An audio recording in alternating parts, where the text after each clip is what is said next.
Hi friends, welcome to our channel. మరి ప్రకృతి ప్రసాదించిన వరం అని చెప్పుకోవాలి ఈ పుదీనా అయితే. పుదీనా వల్ల అన్ని ఆరోగ్య ప్రయోజనాలు అయితే ఉన్నాయండి. ఇప్పుడైతే మనం పుదీనా కషాయం ఎలా ప్రిపేర్ చేసుకోవాలో చూద్దాం. ముందుగా మీరు ఒక చిన్న పుదీనా కట్టనైతే తీసుకుని ఇలా ఆకులనైతే సెపరేట్ చేసుకుని శుభ్రంగా అయితే దీన్ని మీరు కడుక్కోండి. కడిగిన తర్వాత మీరు ఒక 150 కానీ 200 ml వాటర్‌లో వేసి మరిగించండి. ఎక్కువసేపు మరిగించిన అవసరం కూడా ఏం లేదు. మీరైతే స్టవ్ చిన్న మంట మీద పెట్టుకుని ఒక 4 మినిట్స్ వరకు మరిగించుకుంటే సరిపోద్దండి. కొద్దిగా కలర్ చేంజ్ అవుద్ది అంతే వాటర్ అనేది. దీనిలో మీరు కొంచెం నిమ్మరసం అలాగే తేనె కూడా యాడ్ చేసుకోవచ్చు.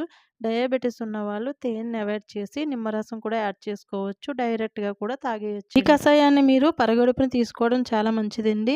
అలాగే పుదీనా ప్రయోజనాల విషయానికొస్తే పుదీనాలో విటమిన్ ఏ, సి, బి6, ఐరన్, కాల్షియం, మెగ్నీషియం ఇలా అన్నీ ఉంటాయండి. కడుపు నొప్పిని తగ్గిస్తుంది. అలాగే వికారం నుండి ఉపశమనం కలిగిస్తుంది. గ్యాస్ట్రిక్ సమస్యలకు చెక్ పెట్టొచ్చు. జీర్ణ వ్యవస్థను మెరుగుపరుస్తుంది. కంటి చూపును కూడా మెరుగుపరుస్తుంది. ముఖ్యంగా చెప్పుకోవాలంటే ఇది నోటి దుర్వాసనను తొలగిస్తుంది. అలాగే శ్వాసకోశ సమస్యలు తగ్గుతాయండి. యాంటీ ఆక్సిడెంట్లు ఇందులో అధికంగా ఉండడం వల్ల మీ జుట్టు పెరుగుదలకు దోహదపడుతుంది. అలాగే చుండ్రును కూడా నివారిస్తుంది. దగ్గు, గొంతు నొప్పి ఇలా గొంతుకు సంబంధించిన ఇన్ఫెక్షన్‌లన్నిటిని తగ్గిస్తుంది.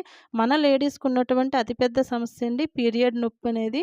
ఈ కషాయం తాగడం వల్ల పీరియడ్ నొప్పి కూడా తగ్గుతుంది. ఈ మధ్య ఎవరిలో కూడా ఇమ్యూనిటీ పవర్ అనేది ఉండట్లేదు.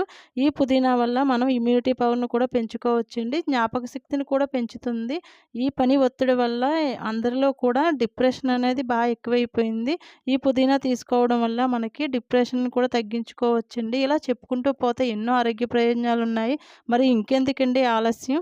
మీరు ఇప్పుడే అయితే పుదీనా కషాయాన్ని అయితే డైలీ కూడా పరగడుపున తాగడం అలవాటు చేసుకోండి.